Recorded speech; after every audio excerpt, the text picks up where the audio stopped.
Bear with me, I'd be going through paper left and right if I wasn't reusing some of it, so just ignore these. These are videos I just made. So depreciation formula has always been easy to me. Basically, it gives you all the numbers without having to find them before plugging them into the formula. So depreciation is the systematic allocation of the cost of a tangible asset over its useful life to reflect its gradual decline in value due to wear and tear.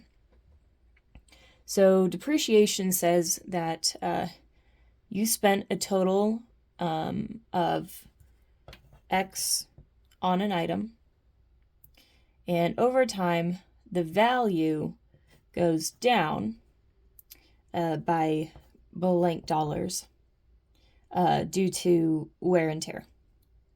Doesn't make sense. Let's do an example. So say you buy a bike and it's brand new. It's $350 at Dick's Sporting Goods. The bike is brand new. It has new bike chains. So let me write new chains. It's got a basket and new tires. In the first year, you ride it around town one time a week. Sometimes you forget to put it inside of your shed and it rains. One week you're out of town and it rains all day. In the first year, you notice some of the bike chain is slightly rusted.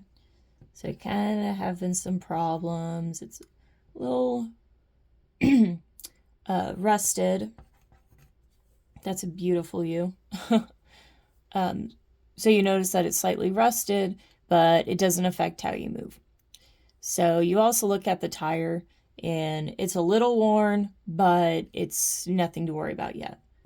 Little worn. You review the manual of the bike, and you notice that it's safe to ride for a maximum of 3 years. So 3 years life before needing complete tune-up or replacement with a different bike if you ride it one time a week, like we said. Now let's talk about salvage value. Salvage value is the estimated worth of equipment at the end of its useful life.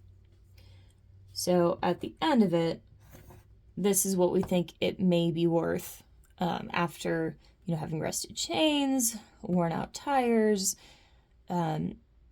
maybe the basket has a hole in it. Just coming up with ideas. So salvage value is the estimated worth of equipment at the end of its useful life. It's used in the depreciation calculations to determine the amount of equipment that can be depreciated.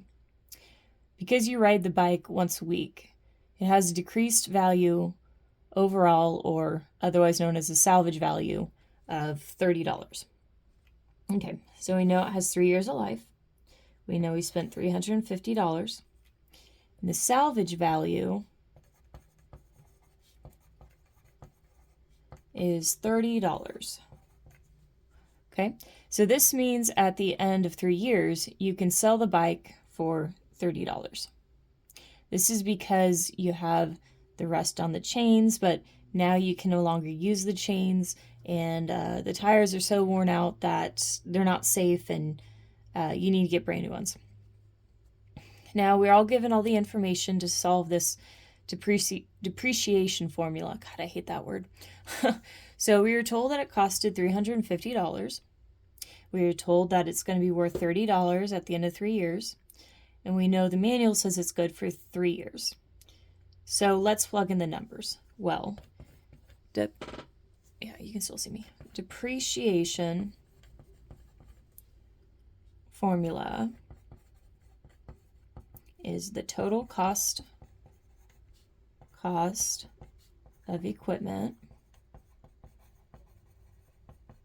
minus salvage value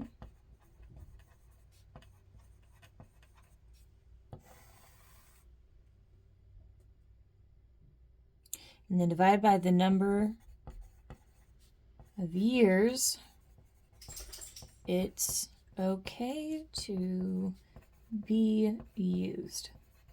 Obviously, you're not going to remember this exact wording, but so it'd just be number of years, I guess. But I'm trying to explain it as best I can, and I'm making it as easy to process. So we're going to plug this into the formula. $350, because that's total cost. $350 minus the salvage value, which we said was $30.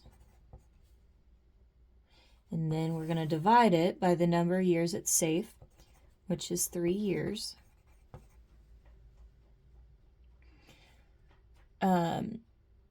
And at the end of it, we're going to get a depreciation of $106.66. So $106.66. There we go. If you want to check your work, multiply that 106.66 times 3 years. You're going to see that it's $320. Now, what does that mean? Well, if you add $30 to it, you're going to end up with that original price, which was $350 to pay for. So the value of this bike lost $320 in those 3 years. And if we add this together, that salvage value, you would get $350. So each year, the value loses $106.66. And then, of course, like I said, double check. 106.66 times 3, you're going to get that $320. You're not going to want the $350 because we're selling it for $30.